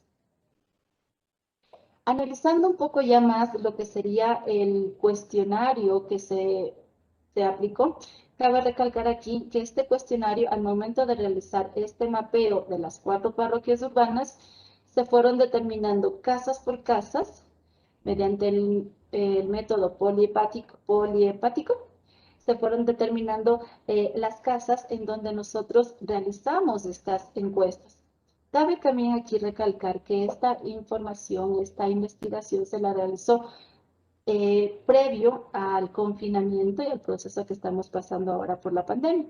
Entonces nosotros, con la ayuda de nuestro grupo de investigación, se fueron analizando ya directamente a los consumidores. En esto, en este cuestionario también se incluyó factores socioeconómicos para determinar si es que estos influyen o no al momento de consumir o al momento de la compra de productos. Las parroquias analizadas fueron La Matriz, Juan Montalvo, Ignacio Flores y Eloy Alfaro. Quisimos nosotros saber cuál es el nivel de escolaridad, el nivel de educación que tienen las personas que fueron encuestadas, donde nosotros encontramos que los valores más altos fueron la escolaridad o un nivel de educación técnica, seguido por una escolaridad o nivel de educación secundaria, seguida por universitaria, posgrados, y los factores más bajos encontramos en la primaria. La parroquia La Matriz, cabe recalcar que es como la cabeza cantonal, ¿no? La parte céntrica del cantón Latacunga, ¿no? Y la parroquia Juan Montalvo es una de las parroquias que tienen mayor cantidad de zonas periurbanas, más alejadas. En lo que tiene que ver, también se consultó acerca del nivel de ingresos mensuales netos de cada una de las parroquias.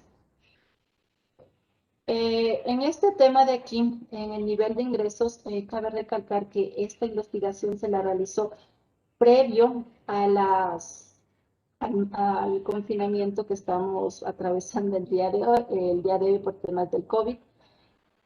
Pero el sueldo básico que tenía, que estaba calculado en ese entonces, era entre 394 y 396 dólares, ¿no? Entonces encontramos de igual manera que las parroquias analizadas aquí, la parroquia, bueno, sobrepasaba el nivel sueldo básico en lo que tiene que ver nivel de ingresos. Las parroquias con menor cantidad de ingresos son las parroquias de Juan Montalvo. Un poco el análisis que nosotros decíamos ahí también es por la ubicación geográfica o porque existe mayor cantidad de zonas periurbanas, ¿no? Está catalogada como una parroquia urbana, pero no cuenta igual con todos los servicios. Entonces, son un poco también cosas que influyen en estos resultados. Las ocupaciones principales de las personas que fueron encuestadas a cada una de las parroquias, encontramos nosotros que la mayor cantidad están enfocados a trabajadores privados, amas de casa, estudiantes, agricultores. Se quiso preguntar también con qué frecuencia, también quisimos preguntar con qué frecuencia es que se compran los productos frescos, ¿no? Porque nosotros queremos enfocarnos, o esta investigación va a servirnos para poder nosotros generar políticas de la parte agrícola. Entonces quisimos saber con qué frecuencia compran los productos frescos. Y nos encontramos de que realmente ellos consumen, si no son todos los días, por lo menos una vez a la semana. Entonces es muy seguido la compra de productos, ¿no?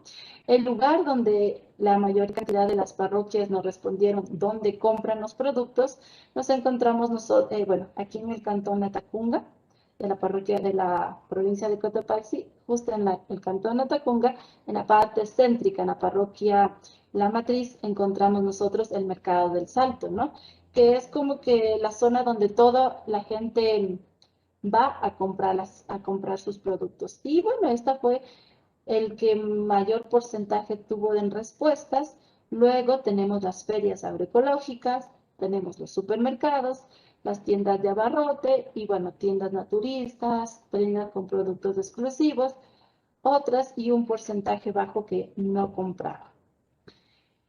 Bueno, nosotros también quisimos conocer si es que la gente está dispuesta o no está dispuesta a comprar productos agroecológicos, en lo cual tuvimos una gran acogida con un 90%. Preguntamos qué productos son los que desean consumir en esta línea. Y tenemos en hortalizas, verduras, frutas, tubérculos, cereales, cárnicos. También para nosotros poder completar esta cadena de comercialización, preguntamos si la gente estaría dispuesta a comprar los productos agroecológicos, pero que lleguen a la casa. Y tenemos un alto porcentaje que nos dijo sí. Ahora, si esto nos enfocamos a temas actuales de la pandemia, vemos que ahora muchos emprendimientos se están enfocando ya a la comercialización virtual, ¿no? Para generar romper esa cadena de a lo mejor tener riesgo de contagios. Y preguntamos, esta parte de aquí era importante porque decíamos, ¿está dispuesto usted a pagar un rubro adicional si compra productos agroecológicos? Sí. Entonces, ellos están dispuestos a pagar un rubro adicional si catalogábamos como productos orgánicos, agroecológicos o limpios. Bueno, un poco lo que tenemos nosotros en las conclusiones de esta investigación es que en el presente estudio se evaluó cualitativamente los hábitos de consumo de la población urbana del cantón Latacunga, donde el análisis de los resultados de esta investigación demuestra que existen cuatro tipos de actores: actores públicos, privados, ONG, organizaciones sociales, quienes ejercen niveles de poder en los procesos de comercialización e influyen en los hábitos de consumo. La frecuencia cualitativa del consumo solo coincidió con preferencia a grupos de productos como hortalizas, tubérculos, cárnicos, empacados, sal. Este resultado se esperaba, ya que culturalmente estos alimentos forman parte habitual de los patrones de consumo de los estratos de la sociedad ecuatoriana. Se demostró también que las variables económicas y socioculturales consideradas en esta investigación no son factores que inciden sobre la selección de alimentos por parte de la población y que los resultados aquí obtenidos contribuyen a incrementar el conocimiento de patrones de consumo alimentario de las familias urbanas del cantón Latacunga. En este estudio también cabe aclarar que nosotros con esta primera como línea base que realizamos, ha sido la ventana o nos ha permitido generar más proyectos o enfocarnos ya a productos más específicos. Dentro del grupo de desarrollo local se estableció ya una investigación que le siguió a esta, que fue determinar los hábitos de consumo únicamente del rubro quinoa. ¿Okay? Determinar qué cantidad, cómo consumían la quinoa, en qué cantidades y qué presentaciones, ¿no?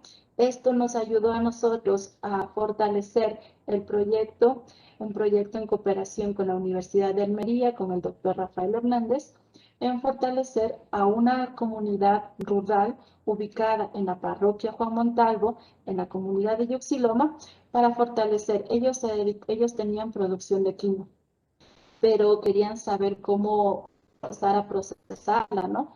Gracias a estas investigaciones nos ha permitido ya a canalizar y determinar los productos de estrella con los cuales ellos han empezado a mejorar sus condiciones socioeconómicas. Esto es lo que les podía hablar en la presentación que teníamos hoy, en socializarles, ¿no? Esta investigación que nosotros hemos venido realizando como Universidad Técnica de Cotopaxi, como núcleo de biodiversidad y de desarrollo local. Muchas gracias. Muchísimas gracias, querida Karina. Muy interesante la... Tenemos una serie de preguntas, entonces vamos a comenzar. Carlos pregunta si es que... perdón, ya me vi. Ya, a ver, estaba leyendo las preguntas de la anterior conferencia. Y ya, a ver, Karina. Tal vez esto no es parte de tu investigación per se en la Tacunga, pero de acuerdo a lo que tú conoces, ¿cuál es el producto agroecológico más importante para el Ecuador? Bueno, el tema, en lo que nosotros pudimos determinar en lo que la gente en la Tacunga consume, habla mucho acerca de las hortalizas, ¿no? Bueno, también aquí nos encontramos una cosa, hay veces que decimos, es que este producto es orgánico, pero atrás de que sea orgánico debe haber un sinnúmero de certificaciones que me garanticen de que el producto es orgánico. Entonces, lo que aquí se está trabajando o lo que nosotros encontramos es que existen ferias agroecológicas y ¿qué es lo que se está haciendo en estas ferias? Es directamente el proceso de comercialización productor-consumidor. Los bajan todas las organizaciones que ya vienen trabajando con algunas instituciones y lo que más se consume, perdón, son hortalizas, verduras, que sería un poco más. Pero también la parte de pecuaria, ¿no? Gallinas, cuyes, un poco también por ese lado, pero más son hortalizas. Ya, gracias. Rodolfo Matthews pregunta que ¿qué injerencia generan los actores sociales en los hábitos de consumo? Ya, bueno, nosotros nos manejamos con este tema de los actores sociales. Aquí nosotros trabajamos con la matriz de involucrados para poder ir clasificando cuáles involucrados intervienen en los procesos agroalimentarios, ¿no? Cuáles de estos involucrados realmente están enlazados directa o indirectamente. Ahora, por ejemplo, nosotros encontramos ahí los hospitales, las universidades. Estos sectores generan, por ejemplo, las universidades pueden generar campañas de alimentación segura, pueden generar campañas de generación de nuevos productos, con nuevas marcas que salgan al mercado para cubrir la parte agroalimentaria. Entonces, de una u otra manera, influyen marketing, cosas de esas. ¿Cómo pueden influir en la gente para que consuma? Muy bien, gracias. Tamara Fukalova pregunta que ¿qué organización es la FEPP mencionada y por qué tiene esta mayor influencia en los hábitos de consumo? Ya, bueno, el FEP es el Fondo Ecuatoriano del Programa. Ellos lo que manejan son, por ejemplo, acá tenemos las tiendas agroecológicas, una de ellas es el Camari. Esta institución lo que hace es captar toda la producción agroecológica o producción sana o producción de productos no tradicionales y empieza a, a comercializar, a difundir, ¿no? Entonces, por eso es que ellos ejercen un nivel de poder un poco más alto. Por ejemplo, aquí en la Tacunga nosotros contábamos con una de estas tiendas, Camari, para lo que es comercializar este tipo de productos. Pero bueno, cabe decir que por temas de la pandemia, realmente Camari cerró sus puertas acá. Entonces, esto también fue un golpe bien fuerte porque muchos productores agroecológicos o con una producción limpia, no tienen ya ahora un lugar donde poder expender sus productos. Entonces, nosotros como consumidores, si queríamos ir a consumir algo de esto, ya sabíamos a dónde irnos. Y el FEP es quien está atrás de toda esta cadena. Sí, ahora que mencionas, algún momento recuerdo que de la UTC promovían, como decir, una feria virtual en donde los proveedores podían inscribir sus datos y todo eso. ¿Todavía está eso están trabajando? Sí, como universidad nosotros tenemos el Centro de Emprendimiento. En el Centro de Emprendimiento están tratando de ayudar en lo que es la promoción, incubar a los emprendimientos para ayudarles a que sigan creciendo y promocionarlos, ¿no? Por ejemplo, tenemos una experiencia muy buena. Hay una tienda acá que se llama Sami Guaya.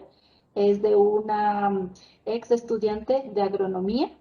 Ella también forma parte de este proyecto que tenemos en convenio con Almería para fortalecer a la comunidad de Yuxiloma en procesos de emprendimiento. Entonces, de igual manera, ella como quiere irse por la línea de Camari, ¿no? Entonces, productos ecológicos, productos sanos, preocupándonos de una alimentación sana, ¿no? Y esto también nos está fortaleciendo con el Centro de Emprendimiento. Qué bien. Carlos Agudelo pregunta si es que en las parroquias habían integrantes de diferentes etnias y desearía conocer si notaron diferencias en los alimentos utilizados por ellos. Ya. Bueno, en sí, el Ecuador, al ser un país tan pequeñito, ¿no? Y que en cuestión de horas podemos estar desde la playa hasta en el Cotopaxi o irnos ya para la Amazonía, realmente el movimiento ¿qué puedo decir?, de población es grande. Podemos nosotros, aquí en la Tacunga, si encontramos nosotros como etnias, a lo mejor no lo identificamos, pero sí lo identificamos como raza mestiza, blanca, afro. En lo general todos se catalogaban como mestizos, pero en costumbres alimenticias, bueno, aquí en las tiendas, verdulerías o mercadillos, como se les llame, encontramos desde productos de la costa, productos de la sierra, entonces no hay variación, no encontramos ese aspecto. Gracias. Carla Cantuña pregunta que en qué consiste la metodología de mapeo de actores. Ya, el mapeo de actores consiste en, primero, determinar, bueno, les decía, trabajamos con la matriz de involucrados, ¿no? Determinar qué actores son los que influyen a este momento, en esta investigación.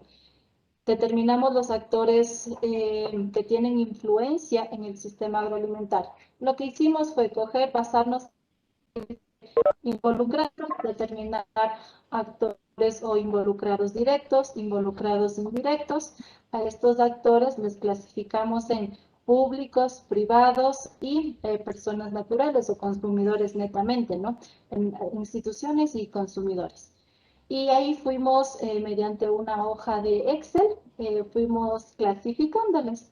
Y en lo que encontramos, bueno, de los actores a los que entrevistamos fueron netamente las instituciones. A ellos les íbamos entrevistando de que cómo se relacionan con el sistema agroalimentario. Por ejemplo, encontramos también bancos, ¿no? Bancos, cooperativas de ahorro y crédito, pero ellos no tenían influencia en el sistema agroalimentario, entonces los íbamos desechando. Solo se entrevistó a las personas o a las instituciones que tenían relación estrecha con los sistemas. Este tema del mapeo de actores nos permite también, por ejemplo, para luego ver quiénes son los que tienen un nivel de poder alto para que sean nuestros aliados al momento de la toma de decisiones en el aspecto agroalimentario, en productos, perdón, en generar una campaña de alimentación sana o como institución, inclusive nosotros, esta información nos sirve, esta base de datos de todos los actores nos sirve para la toma de decisiones en cómo actualmente que estamos con temas de pandemia, estamos pensando nosotros o tenemos proyectos de una agricultura periurbana, cómo poder calzar estas estrategias en los temas actuales que tenemos. Gracias. Rodolfo Matius Mendoza pregunta, en el contexto actual, ¿cómo se afectarían los resultados de esta investigación? Bueno, actualmente realmente hemos cambiado completamente nuestros hábitos de consumo, ¿no?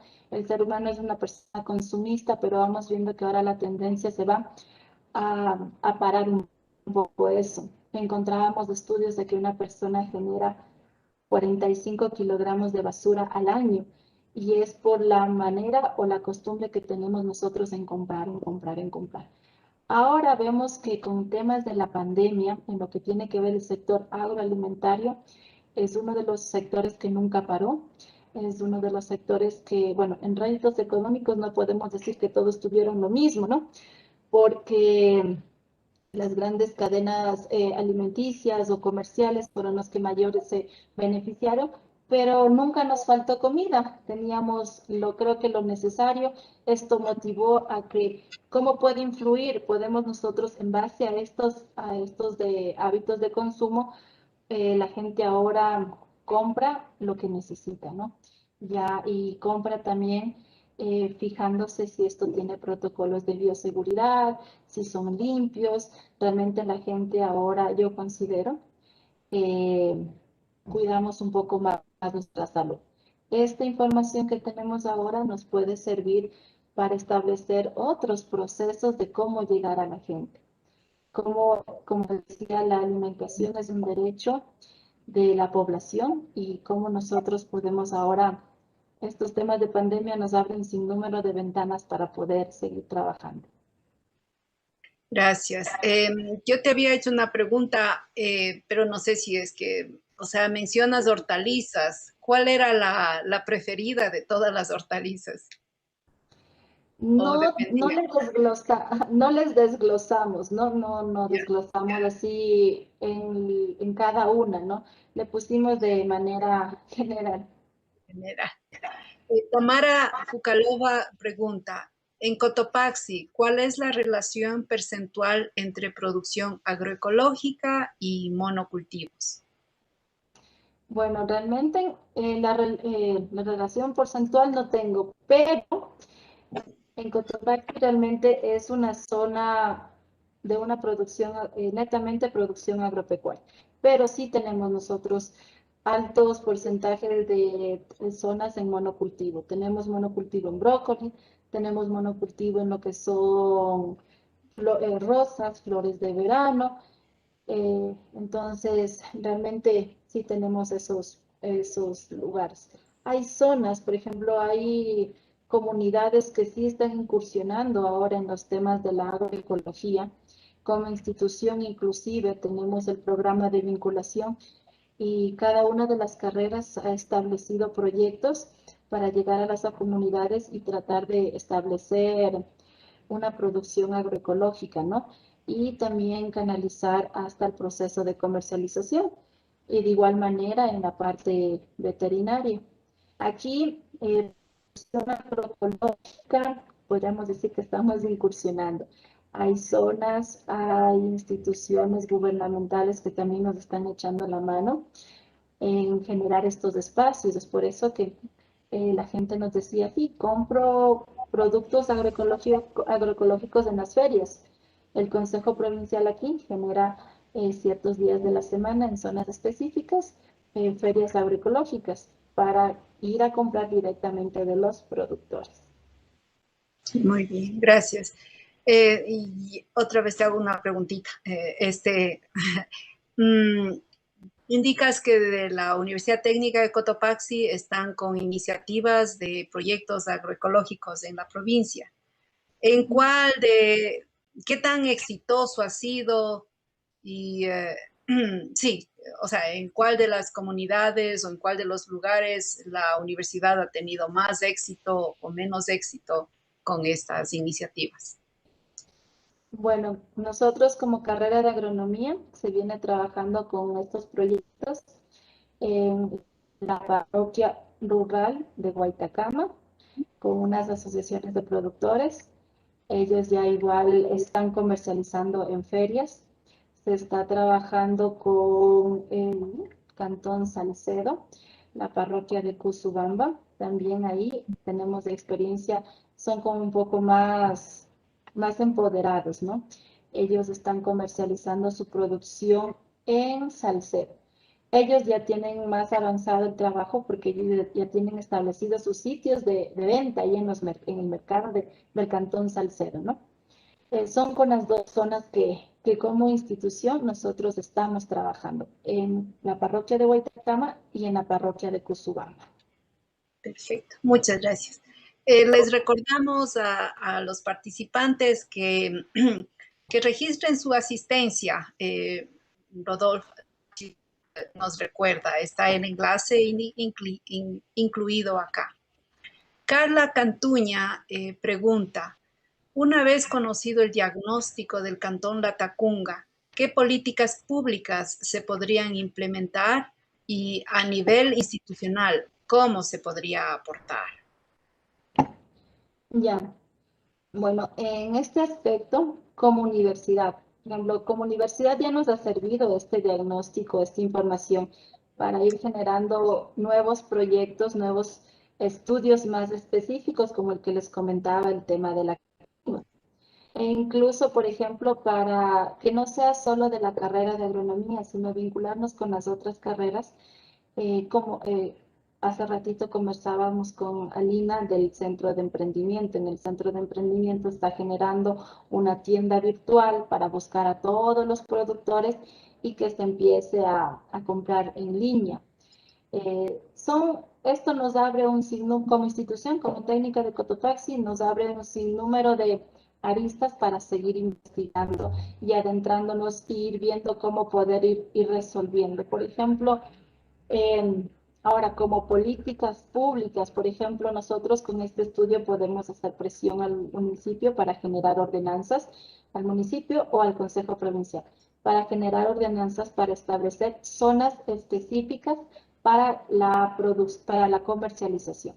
Por ejemplo, a decir en los mercados, en las tiendas, días específicos que pueden comercializar, generar también un listado de productores y generar esa pertinencia, ¿no? de consumir lo nuestro. También otra como política pública, otro estudio que podemos nosotros hacer es analizar de los productos que están aquí, por ejemplo, analizar la cadena de valor, la cadena de comercialización de las hortalizas orgánicas. Podría ser otro tema que nosotros, bueno, ya de a poco lo van realizando algunos compañeros.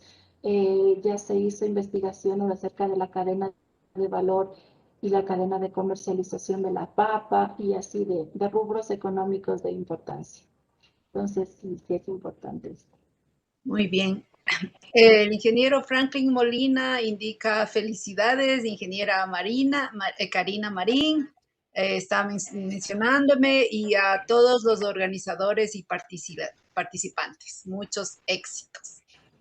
También también Javier Cristóbal Quispe menciona felicitaciones, magnífica exposición y bueno, y gracias por las felicitaciones, Javier. Tamara pregunta, ¿qué parámetros de control se aplican para determinar la producción agroecológica? Bueno, esa parte les iba comentando, ¿no? O sea, hay ocasiones que a veces los productores dicen voy a generar o voy a comercializar productos orgánicos y saco lechugas y son orgánicas, y cuando no es así, se debe generar todo un protocolo, una certificación de que ese producto es orgánico, desde cómo se manejó el suelo y hasta que ya está la hortaliza lista para comercializar.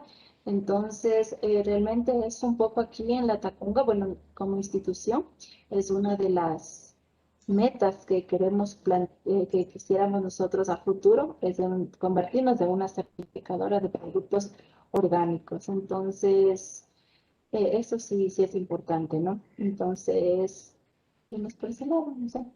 Perfecto, muchísimas gracias. En YouTube está un mensaje de Luis Fernando Medina Leguízamo, quien indica gracias. Parece que bueno, sí, está agradeciendo.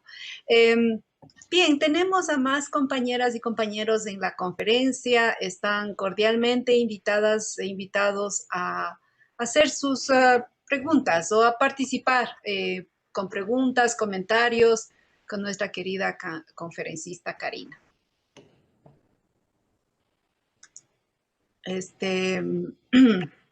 Si es que no tenemos las palabras de nadie, entonces ya. Sí, Carlos. Si alguna de las personas que está conectada desea intervenir, es solo que active el micrófono. Ya.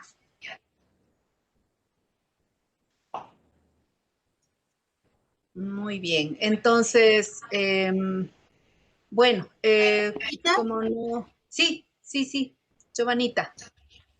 Buenas tardes con todos, estimados compañeros, qué gusto saludarles.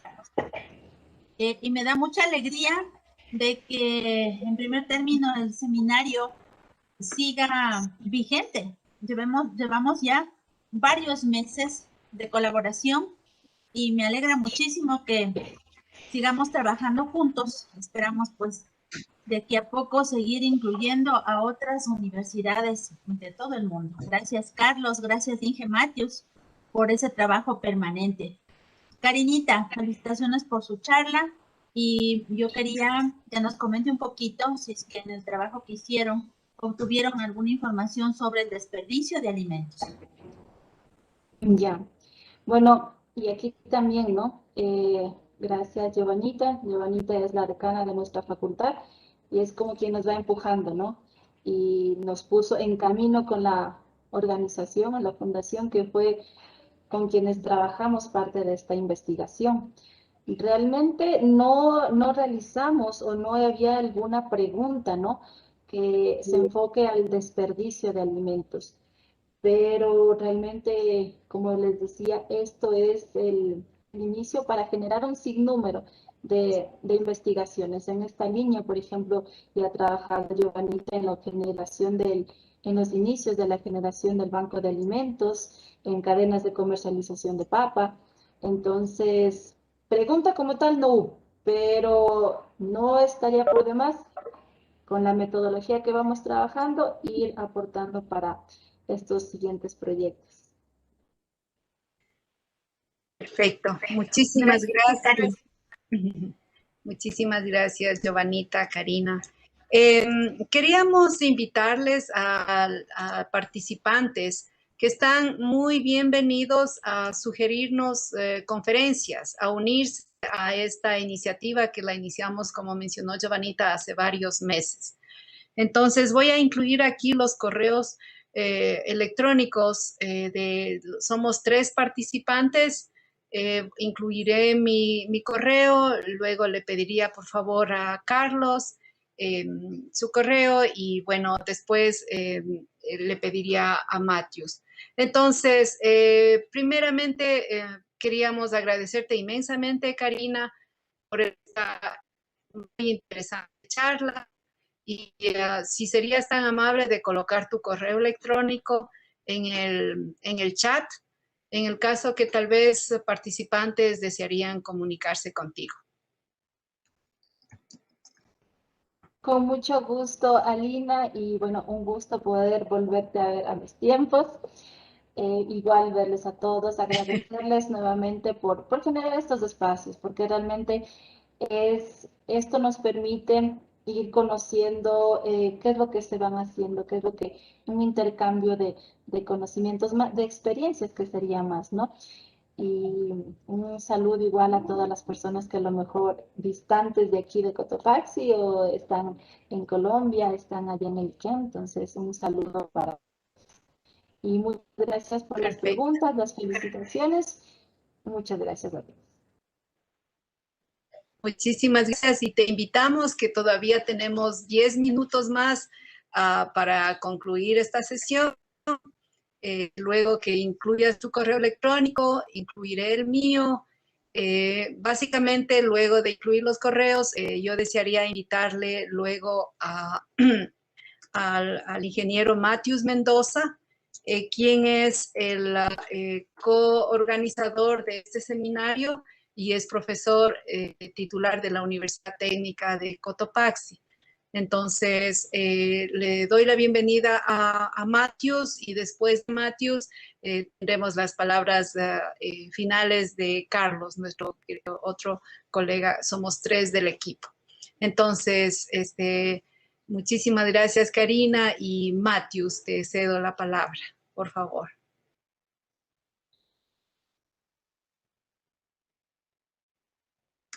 Gracias, mi estimada Lina. Muy buenas tardes con todos. Un saludo cordial a todos los participantes.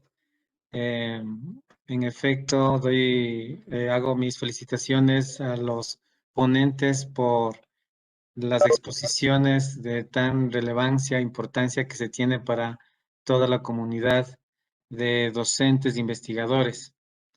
Aspiro que se vayan incluyendo en el tiempo que nos falta para poder culminar este seminario, que va a ser hasta el mes de noviembre.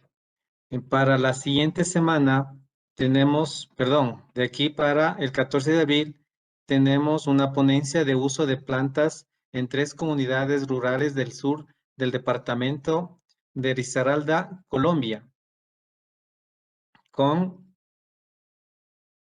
la doctora Carmen Ramírez de Venezuela. Tenemos también al doctor Rafael Hernández de Ecuador con la ponencia Plantas útiles en San Ignacio. Esto va a ser el día miércoles 14 a la misma hora. Entonces, espero y aspiro que nos acompañen también en este evento, estimados colegas y todo el público presente que pudo ingresar y estuvo aquí en nuestro evento. Muchas gracias, Alina. Te doy la palabra, Carlos. Amigos, muy buenas tardes. Matthews, Alina, a Karina, muchas gracias por acompañarnos hoy en este evento. Cada vez esperamos contar con nuevos invitados, no solo de Colombia y Ecuador, ya hemos tenido participantes de España, de Argentina, de Brasil, igualmente tendremos próximos días de Venezuela. También tuvimos hoy un representante de México, de la UNAM. Es decir, queremos siempre ofrecerles lo mejor a través de este seminario internacional. A Julián Velasco, mil gracias por apoyarnos hoy y compartir su conocimiento en torno al efecto del cambio climático en el mundo. En nombre de las 3 instituciones, la Universidad del Quindío, a quien represento, a la Universidad Técnica del Cotopaxi, encabeza en este momento de su representación de Rodolfo Matthews, y de la Universidad Iquian, encabeza también de Alina Freire Fierro. Muchas gracias por acompañarnos y seguiremos motivándolos y motivándonos nosotros para permanecer siempre en la actualidad de la investigación. Una feliz noche para todos. Muchísimas gracias. Buenas noches con todos. Chao. Muchas gracias. Karina, gracias a usted. Doctora Giovanna, muchas gracias por su participación y su presencia. Gracias a ustedes, estimados compañeros, por su muy comprometido trabajo. Felicitaciones y vamos a seguir adelante. El seminario sigue. Muchas gracias y hasta la próxima. Adiós, adiós.